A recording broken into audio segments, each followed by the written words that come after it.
Hi, today I'm going to talk about my favorite morning report cases from 2020. I'm Maria Yalamis. I'm the Associate Program Director for the Internal Medicine Residency here at the Brigham and Women's Hospital. And in this role, I take morning report often, twice a month. And I've selected some of my favorite cases to present with you that I think have really important teaching points. I have no disclosures to report. And we'll start with an image of the day. Often in our morning reports here at the Brigham, we either start with an image of the day or an EKG of the day. And this was a very illustrative case that I hope you learned from as much as I did. So this is a 25-year-old gentleman who comes to see you for better control of his diabetes. His past medical history is notable for type 2 diabetes that was first diagnosed 6 years ago and hypertension diagnosed 3 years ago.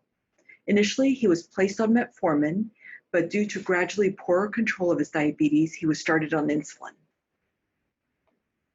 His current regimen is metformin, 1,000 milligrams twice a day, glargine, 20 units at night, and he's very motivated. He carefully follows an ADA diet, exercises on a regular basis, but he's frustrated that his lifestyle changes are not making a difference in his diabetes control, and his blood sugars are in the 200s again. So one question is, what would you do next? And I'll just pause for a couple of seconds to have you think about this case. And in this case, I would say a picture is worth 1,000 words. And this is the patient. So I'll give you a second to take a look. And this is his hand on the bottom compared to the provider's hand. So going back, you may appreciate sort of the prominent jaw, the teeth that are spaced, the wide nose as well. And in the hand, you can see how large and puffy it is compared to the provider's hands. So you may have guessed by now that this is actually acromegaly. And some of the signs and symptoms of acromegaly include the enlarged jaw, swollen hands and feet, coarse facial features, spreading of teeth, nose enlargement, skin tags, macroglossia, and some other symptoms such as diabetes, hypertension, LVH. They're probably not as specific, but are commonly found in this disorder as well. Other things that are important to note are organomegaly, hepatomegaly, splenomegaly, colonic polyps, and colon cancer, and sleep apnea. And the way you diagnose this disorder is by ordering insulin growth factor 1, IGF-1. If it is very elevated, you can say that you have the diagnosis. If it's mildly elevated, oftentimes we'll follow up with an oral glucose tolerance test looking at growth hormone levels. And if you suppress the growth hormone to less than 1 nanogram per mil, then you know that this is normal. But if you do not suppress it, then you know that this person has acromegaly. The patient course is that the IGF-1 was elevated. Imaging confirmed a pituitary tumor. He had transsphenoidal surgery with cure.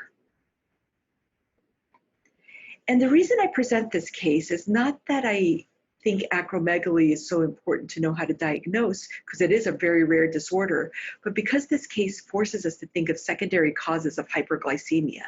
So in patients who you feel that should be better controlled than what they are, these are some of the disorders that sort of run through my head and that we should be thinking about in these patients.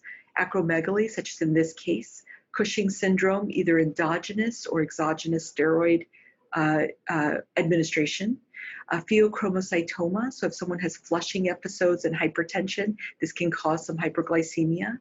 Adrenal insufficiency can do it, hyperthyroidism, glucagonoma, somatostatin secreting tumors, pancreatic disease, someone who's had chronic pancreatitis can have insulin deficiency and develop hyperglycemia. And of course, medications which we're familiar with, including the HIV protease inhibitors, atypical antipsychotics, and glucocorticoids, as mentioned before. So now we'll get to our first case. This is a 62-year-old housewife and mother of 4 children who came in for evaluation of hair loss. And she said in the clinic, if I go bald, I will kill myself. She was very distraught by this. She was in good general health. She did have a history of hypothyroidism with positive thyroid peroxidase antibodies, and she was euthyroid on replacement. She had a history of a tonsillectomy, appendectomy, and scarlet fever as a child. She first noticed symptoms 3 weeks prior to presentation and had a fair amount of hair in her comb. And 2 days prior, she had seen her hairdresser, who told her, "You have huge bald spots," and asked her if she was ill. She had no weight loss, no fevers, chills, sweats, rash, no weight changes, no changes in her urinary or bowel habits, no bruising, and no change in her skin pigmentation. Her husband and children were well. Her mother had died of breast cancer at age 56, and her father from pneumonia and Alzheimer's disease at age 82. This was her exam. She was normotensive, had a heart rate of 64. She had several 2 to 6 centimeter bald spots with broken off hairs at the edges. No hair loss over her body. She had a normal female escutcheon and no thyroid nodules. She had no lymphadenopathy. Her breast, lung, cardiovascular, and abdominal exams were unremarkable. Her stool was brown and guaiac negative. Her gait, speech, and cranial nerves were all intact. And these were her labs.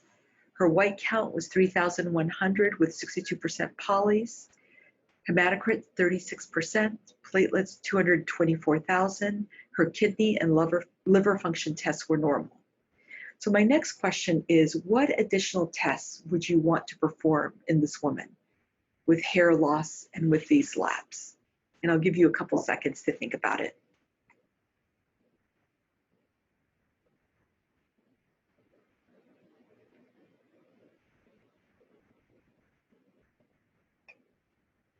So in this case, this patient had iron studies, which showed a transferrin saturation of 5%, which was quite low. She also had a low vitamin B12 at 111 and an elevated methylmalonic acid at 0.6, confirming the diagnosis of B12 deficiency. So I wanted to review first a little bit about the normal physiology of the hair growth cycle before we go into the different causes of alopecia, and in this case in particular, alopecia areata, which this patient had. So just as a review, we think about 3 phases in the growth cycle: the anagen, catagen, and telogen phases. The anagen phase is the one in which 80 to 90% of the follicles are in at any one point. And this is the growth phase, lasts for about 2 to 3 years. The catagen phase is the involution phase, and this lasts for about 2 to 3 weeks, and about 1 to 3% of the hair follicles are in this stage. And then the telogen phase is the resting phase, lasts about 3 to 4 months. The hairs are shed at the end of the telogen phase. Usually it's around 75 hairs per day, and it has a mature root sheath or club at the proximal end. And I'm going to show you a picture of this in just a couple of minutes. And then 5 to 10% of follicles are in this phase. So it's important to think of these as we think about different causes of alopecia. When I think about alopecia, I like to think of it as scarring or non-scarring. Scarring means there's fibrosis, inflammation. When you take a look at it, there's a loss of the hair follicles. Usually a smooth scalp with a decreased number of follicular openings are seen. In non-scarring, the hair shafts are gone, but the follicles are preserved. And this is important because this is potentially reversible as opposed to the scarring. And I want to show you a picture of this. So here on the top diagram, you can see non-scarring, where you have hair loss, but the hair follicles are still in place. On the bottom, you can see a scarring alopecia, where it's shiny and you have loss of hair follicles. So this one is potentially reversible, whereas this one is not. So when we think of scarring alopecia, we think of disorders such as discoid lupus, sarcoid, lichen planus. From non-scarring alopecia, the differential is much broader. We think of androgenetic telogen effluvium. We think of alopecia areata. We think of tinea capitis, trauma, certain lupus disorders, or certain characteristics of lupus, I should say, secondary syphilis, hypo or hyperthyroidism, hypopituitarism, HIV, and deficiencies of certain vitamins and minerals such as iron, biotin, zinc, a protein deficiency, and many medications. So first I want to start with androgenetic alopecia because that is the most common type of hair loss. And it affects about 30 to 40% of adult men, but also affects about 30% of adult women. And we don't often think of it in women as well. And it's the genetically determined shortening of the anagen phase. So you get these shorter, thinner hair shafts. It's really the way to think about it is increased sensitivity of the hair follicles to androgen or increased levels of androgens. And it's usually in the anterior and midline of the scalp, and there's a polygenic inheritance and variable penetrance. So I want to show you a picture of this where you can see in this woman central here the hair loss. This is androgenetic alopecia, and on the sides you have sort of that hair thinning in those areas. In women, it is less commonly seen than men, or although it is quite common. And the reason that in women we see it less commonly is because there are fewer androgen receptors in the hair follicles. And if you think at the level of the hair follicle, what causes hair loss in androgenetic alopecia, it's really dihydrotestosterone. And in women, we have less of that 5-alpha reductase that converts testosterone to dihydrotestosterone. And that's why we see fewer or less often of this androgenetic alopecia. And in women, you have increased aromatase where testosterone is converted more likely to estrogen than DHT.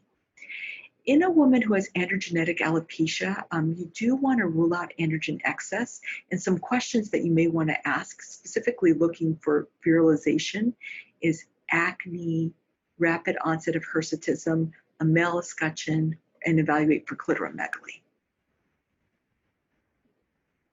Another hair loss disorder is telogen effluvium, and this is the most common cause of diffuse hair loss.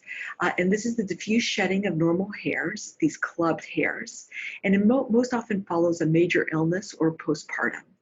And one way you can diagnose this is through the pull test, where you grasp around 30 hairs and then you pull upwards. And if you see more than 5 club hairs come out, then that is abnormal. And this is commonly seen in thyroid disease, iron deficiency, lupus, and it usually regrows in 3 to 4 months. So I have a picture here of the pull test where you pull up these about 30 hairs straight up, and then you see if you have more than 5 hairs when you pull up. And if you do, that confirms this telogen effluvium. Another common cause of hair loss, and what our patient has, was alopecia areata. It's common in that about 1 in 1,000 patients will have this.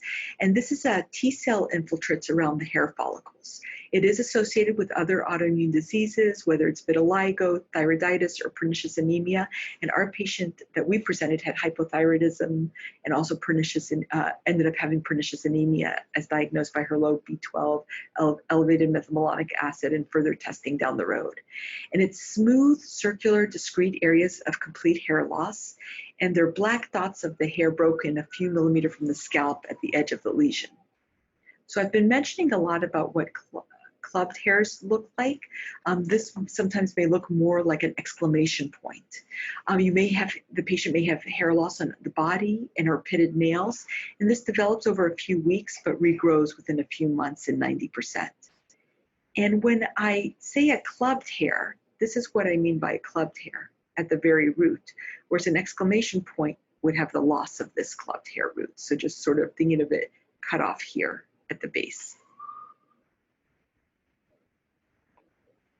So for an alopecia evaluation, oftentimes it's important to do a TSH and iron studies, looking for etiologies for the telogen effluvium.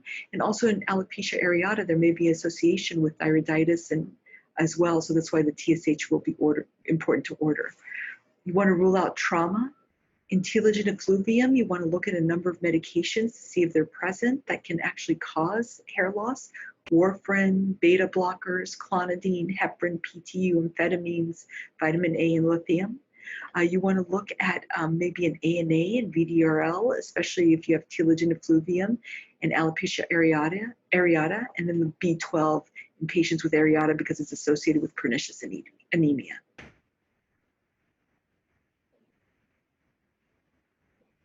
So next, I want to go to an EKG of the day. So I'm going to give you a couple of seconds to look at this EKG and see where the abnormality is and what the diagnosis is. It's a can't miss diagnosis.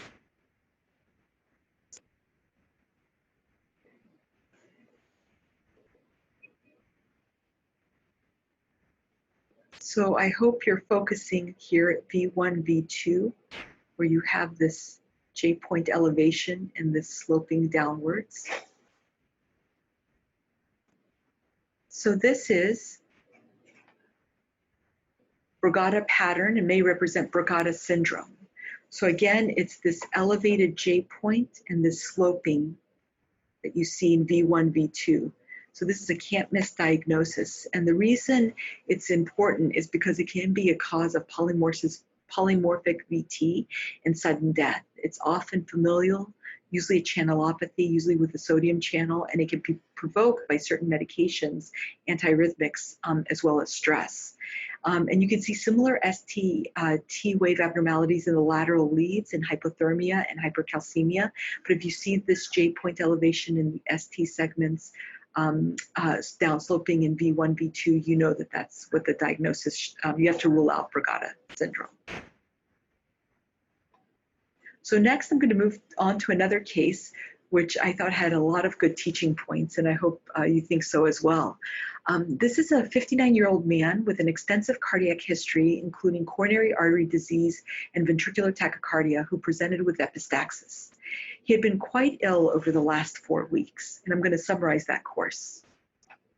4 weeks previously, he was hospitalized for an AICD interrogation due to multiple discharges, and during his 10-day hospital stay, both a fractured lead and malfunctioning epicardial patch were replaced via thoracotomy. He had postoperative fevers that were treated with 5 days of vancomycin, cefazolin, and levofloxacin. All cultures were negative, and eventually the antibiotics were discontinued. He was still having some low-grade fevers around 99 to 100 when he was discharged. In the post-discharge period, he continued not to do well.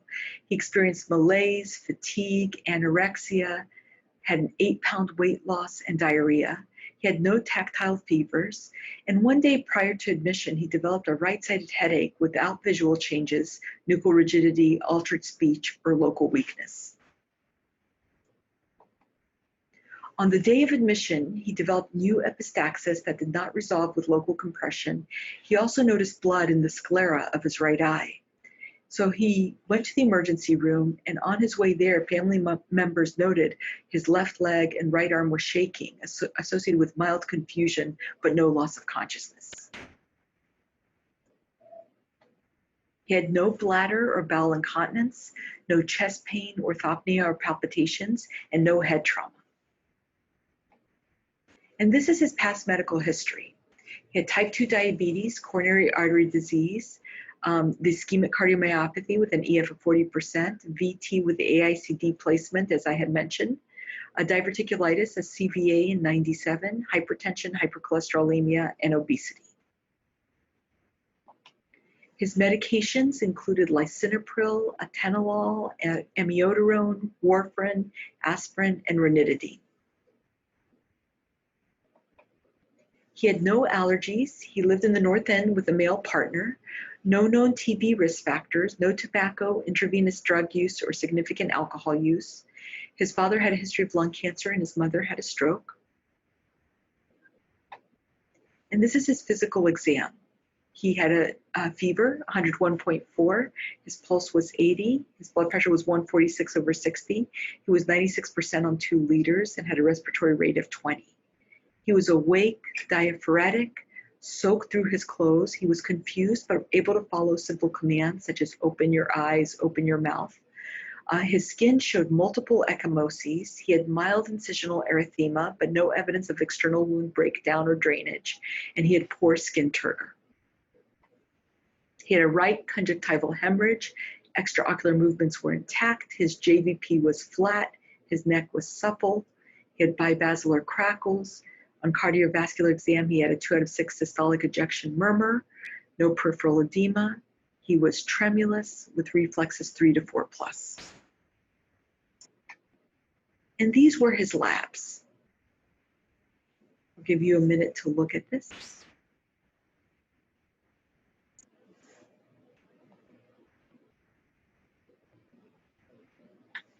And the abnormalities, you can see here the hematocrit was 31.2, The INR was 12.7 as well, and these were the most notable.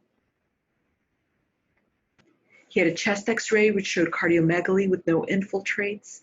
His EKG showed the old anterior septal MI, no changes otherwise. And his head CT showed subdural hematomas affecting bilateral frontal areas and his old right internal capsule CVA. So he was admitted to the hospital. FFP and vitamin K therapy were initiated. He had persistent fevers, 101, 102. Blood, sputum, stool samples were sent for culture. Pan-CT scans were done. No source of infection found. Infectious disease and neurology were consulted. Phenytoin was initiated for a question of seizure-like activity. But the patient remained febrile. All the blood cultures returned. A lumbar puncture was performed. An echo was performed. Serologies for HIV and syphilis, all negative. So no cause for his fever or etiology for the fever was found. By hospital day 5, he developed severe hypernatremia.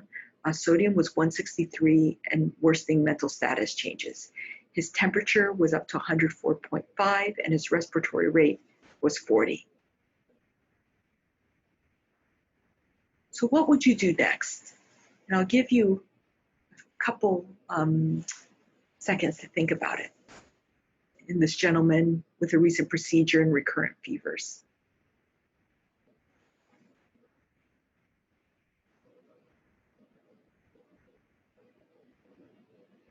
So in this case, I like to go back and think about a fever of unknown origin and the definition of it and whether this patient has it, which I think we would all agree he does. There's the classic definition, a nosocomial definition, if someone is neutropenic and HIV associated. And we always think in the classic, the big buckets of infection, malignancy, collagen vascular disease. And it is defined as a temperature greater than 100.9 for greater than 3 weeks, and evaluation of at least 3 outpatient visits or 3 days in the hospital. For the nosocomial, again, a temperature above 100.9, patient hospitalized greater than 24 hours, but no fever or incubating on admission. If you look at his previous admission, you could almost say this is nosocomial, and evaluation of at least 3 days. And some common things you may think of in these patients are C. diff, is it drug-induced, PE, septic thrombophlebitis, or sinusitis. And then some common etiologies we think about in terms of infections, tuberculosis, abscesses, endocarditis, certain viral infections, maybe even some tick-borne illnesses, especially here in the Northeast, malignancies, autoimmune diseases, miscellaneous causes as well, such as drug-induced cirrhosis, hepatitis, sarcoid. And I would say that almost most of these had been excluded through his cultures, lab testing, and also through all the imaging he had done. None of these etiologies were coming forward as the cause of his fevers. So then we have to think of sort of rare miscellaneous causes in more depth. And things we can think about are atrial myxomas, FMF, histiocytosis, pheochromocytoma, Whipple's disease, and thyroiditis and thyrotoxicosis. And in this patient, TFTs were finally ordered, and they revealed severe hyperthyroidism or thyrotoxicosis with a TSH that was completely suppressed, a free T4 index that was up to 46.4, the upper limit of normal being 10.9, and a very elevated T3 as well. So the concern was in this instance of amiodarone-induced hyperthyroidism. The patient was treated with methimazole rectally, 30 milligrams every 6 hours, but later was changed to PTU at 400 milligrams every 6 hours to have a stronger effect. Methylprednisolone was given as well as iapanoic acid to sort of decrease the T4 to T3 conversion. Pulmonary aspiration occurred in the setting of the delirium and agitation. And despite all this anti-thyroid therapy, the patient developed hyperpyrexia with a temperature of 107 and increased clonus. It was felt at this point that the patient had thyroid storm, and so he was sent for thyroidectomy. The patient's temperature dropped very quickly after the thyroidectomy, and he was discharged after a 3-week hospital course. He was seen in clinic at follow-up and had returned to his previous level of function. So I thought this was a great case because amiodarone is given so often to patients. It's such a great medication for suppressing arrhythmias, but does have a lot of toxicity with the thyroid. And also I thought it was important to go over hyperthyroidism and thyroid storm and how we treat this disorder. So starting with thinking about thyroxine and amiodarone, I thought that looking at the chemical structures was really important. And you could see this iodine side chains on thyroxine, and also amiodarone has these as well. And when you think about how much iodine amiodarone has, it's a large amount. It has 75 milligrams of iodine per 200 milligram tablet, and 10% of this iodine is released as free iodide daily. And if you think about the average iodine intake in the US, it's 0.15 milligrams to 0.3 milligrams daily. So this is quite a large amount of iodine that's released from each tablet, and the half-life is 100 days.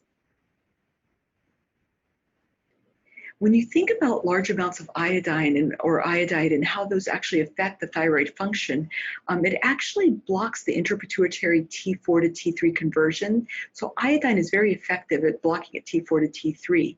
It can do this also in the periphery in tissues such as the liver, and also it can block the T4 entry into cells and blocking the T3 receptor binding in thyroid-sensitive tissues such as the heart. So when you see this, you may think initially, well, this may mean that the person may become hypothyroid, and that is the most common thing we see.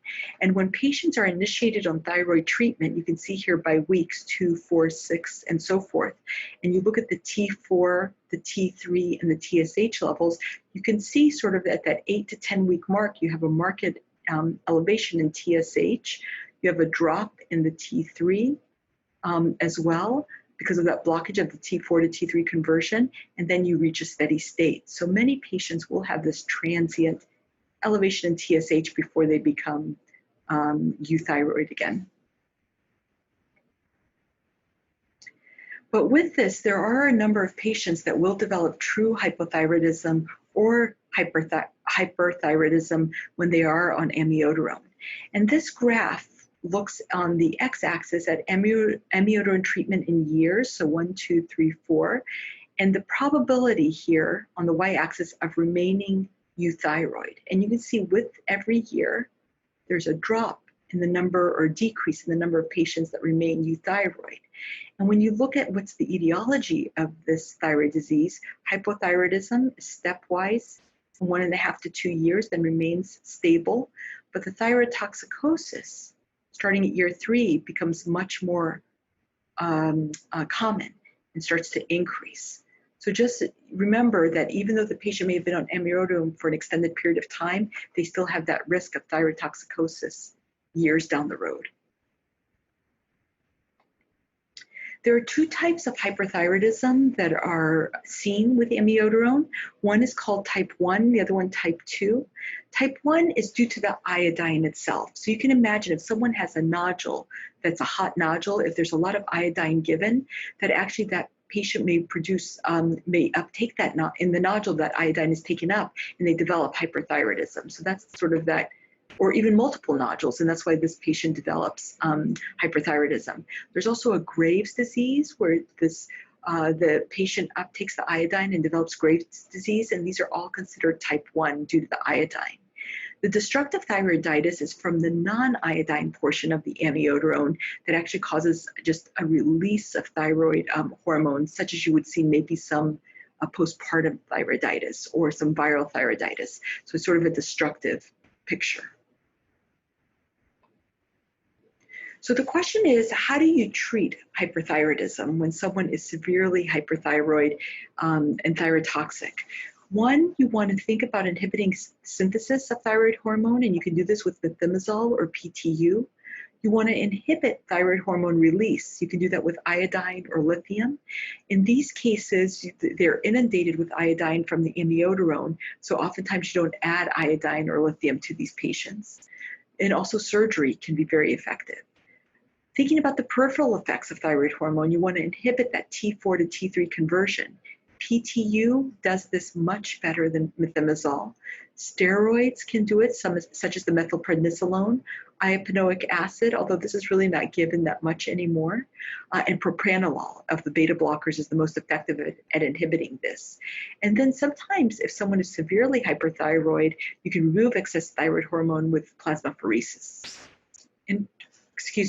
In terms of systemic decompensation, you want to treat the hyperthermia with Tylenol or cooling, correct the dehydration and nutritional deficits, and give supportive therapy such as pressors as needed. So one question that came up in this case is, why did this patient have the elevated INR, and why did he have all this evidence of increased bleeding with the subdural hematomas, the nosebleeds, the scleral bleed as well? And what's interesting is that in hyperthyroidism, there's an increased metabolism of the vitamin K-dependent clotting factors, and it also alters the protein binding of warfarin, and there's an enhanced affinity of warfarin for its receptors. So it's not uncommon to actually see in extreme hyperthyroidism increased bleeding in these patients when they're on warfarin. So next, we're going to move on to a lab of the day, just like we have an image of the day or an EKG of the day. In this case, at Morning Report, there was a lab of the day, and this was a woman, 36 years old, with diabetes, liver disease, and HIV, who came in to see her provider in follow-up. She said that her blood glucose was very elevated, consistently in the 250s, and she believed that this was due to poor diet. You counsel her regarding her diet and exercise, refer her to a nutritionist, and order a hemoglobin A1C.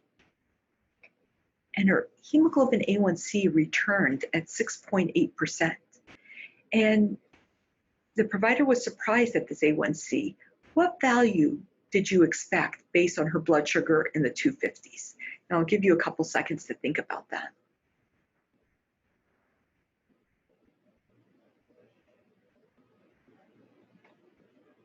So I always go back to this table to think about what I would expect. And when a patient comes in with a blood sugar in the 250s, I expect it to be somewhere in this 9 to 10 range. And hers was quite low in the 6 range. Another way you can think about it is the hemoglobin A1C times 33 minus 60 equals the average blood sugar. So if you want to do a quick calculation as well, you can do that. So why is there a discrepancy?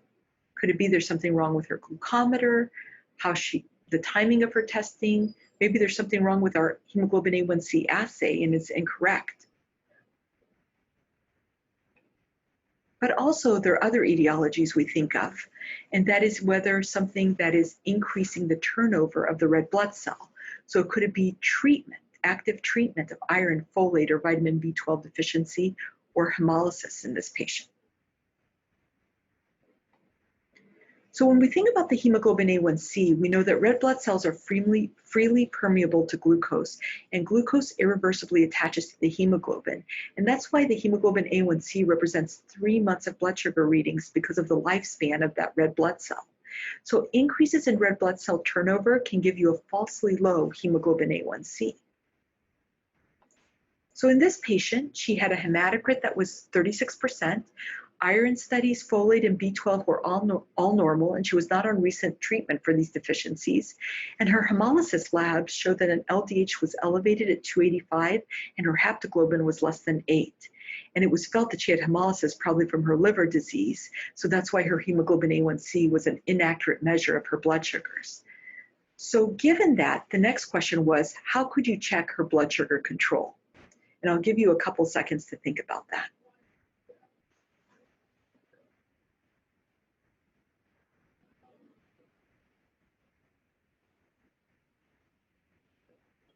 So another way you can measure blood sugar control is the fructosamine. And this is a measure of glycosylated end products and gives us a 1-month snapshot into what someone's blood sugar control has been. And in this case, her level was quite elevated at 538, which is more in the range that you would expect. If you don't know how to convert fructosamine to hemoglobin A1C, you can just Google it. If you just put it in, a table will come up and you can actually see what the corresponding A1C will be. So remember, fructosamine is a good marker of blood sugar control if you can't order the A1C. Next, I'm going to move on to our next case. And this was a 44-year-old private investor who presented to his PCP with low libido of 1 year's duration. He'd been married for 7 years and had his first child a year ago. And he describes the decline in libido as gradual. He's healthy, active, loves outdoor activities and building ships. He had had increasing fatigue over the past year, which had limited his time outdoors. Does not feel depressed. He has no other signs or symptoms of a systemic illness, including no fevers, chills, headaches, weight changes, no changes in his hair, skin texture, no changes in his bowel movements, and his only medical problem is some mild hand arthritis. So what more would you want to know about this libido?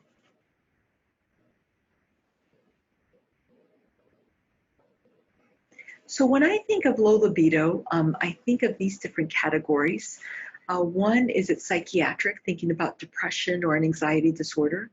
I think about medications. Many antihypertensives can do it, SSRIs, anticonvulsants, systemic illness, recreational drug use, androgen deficiency, thyroid disease, hyperprolactinemia.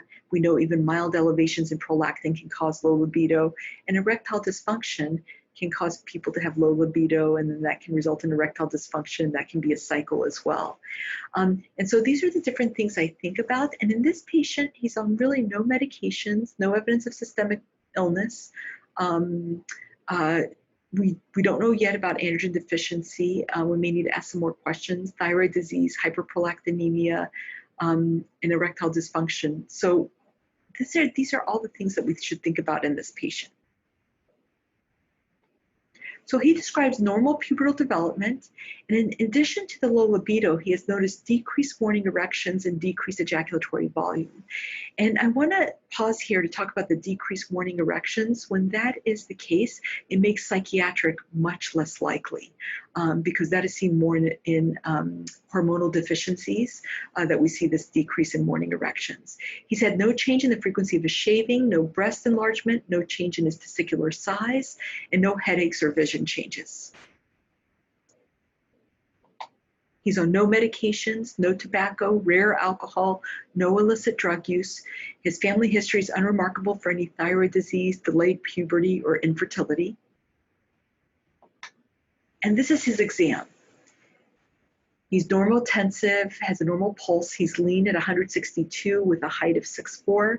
He has non-unicoidal appearance, which means his arm span is not longer than his height. His visual fields are full. His thyroid is normal in size without nodules. He has no gynecomastia. His abdominal exam is normal. His testicular size is decreased at 10 cc's bilaterally. Normal is 15 to 25. He has normal phallus, no change in the male distribution of body hair, and he has normal muscle bulk and strength. So this exam makes us somewhat concerned about a hormonal deficiency or low testosterone based on the low testicular volume that we see. So a testosterone was drawn, and it was 36 nanograms per deciliter. And because of the low libido, a TSH and prolactin were drawn as well, and these were normal. So the question is, what would you do next given these results? Give you a couple seconds to think about that.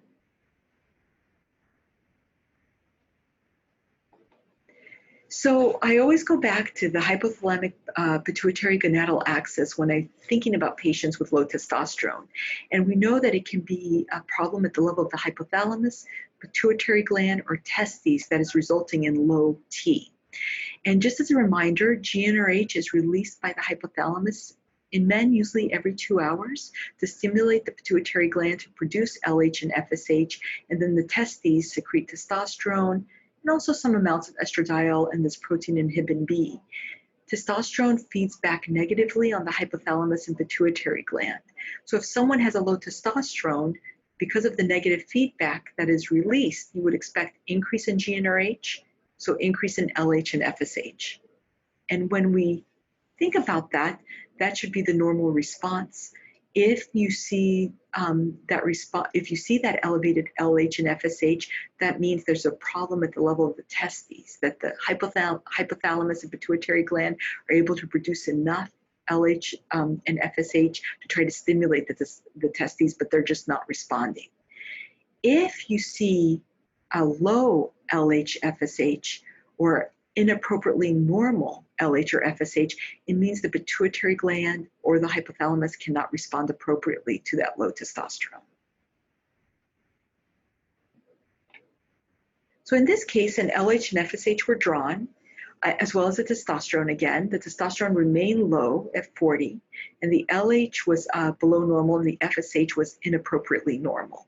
So my question is, what would you do next? And I'll give you a couple of seconds to think about it.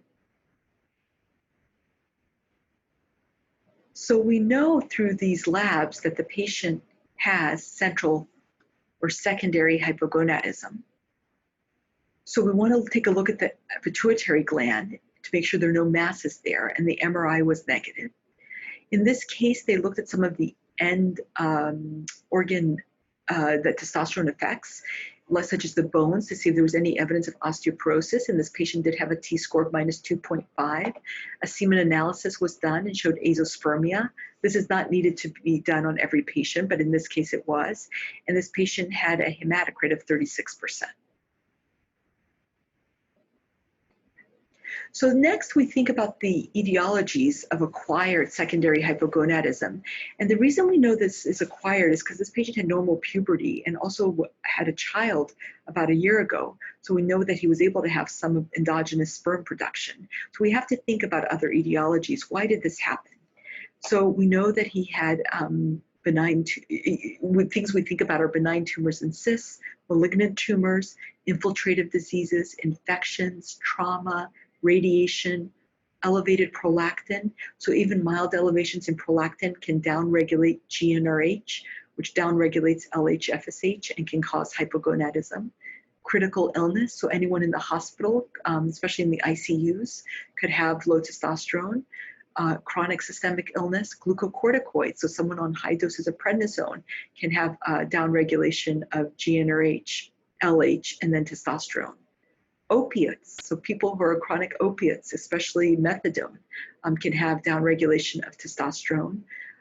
There's this rare disorder called adult onset hypogonadotropic hypogonadism. There's a genetic predisposition where patients will just develop hypogonadism later in life.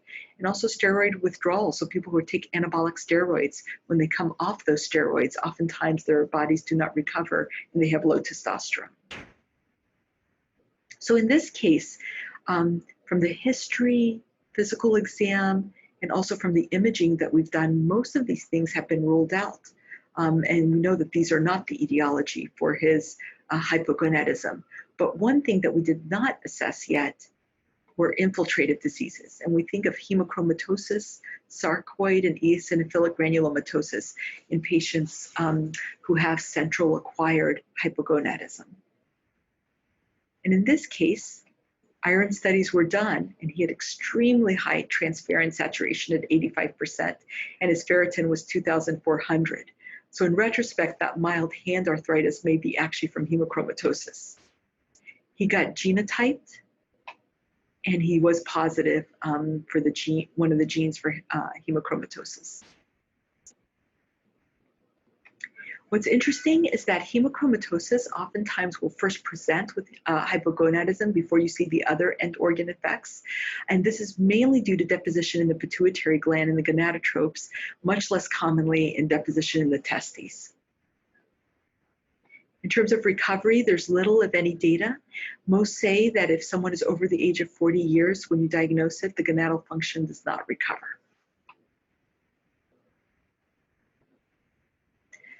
So in summary today, we had a number of great cases that taught us certain lessons about diagnosis and or management of certain disorders. The first case we talked about was a case of acromegaly and how IGF-1 is the best test to actually use for diagnosis of it, but more importantly, it taught us about secondary causes of diabetes and when we should think about it and when we should actually think about testing patients for those disorders.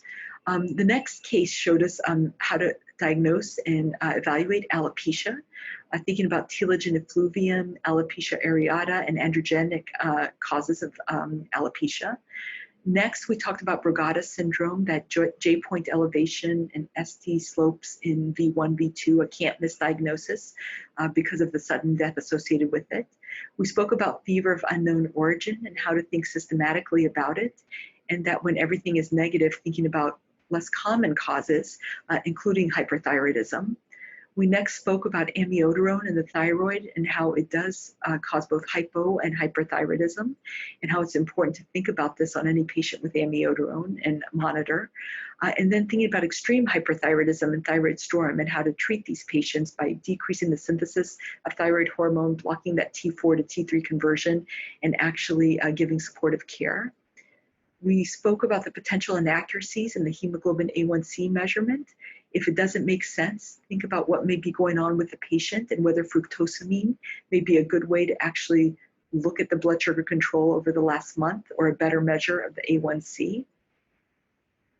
We spoke about hypogonadism and how it's important to differentiate primary versus secondary. And if you have acquired secondary, always ordering those iron studies to rule out hemochromatosis. And we spoke about hemochromatosis and how the diagnosis is really through that transferrin saturation as well. And last, I listed a number of references that I think would be helpful in terms of thinking about these disorders if you want to read more, especially the testosterone guidelines from the Endocrine Society may be useful, and also Dr. Wartofsky's Thyroid Emergencies is a great article as well. Thank you.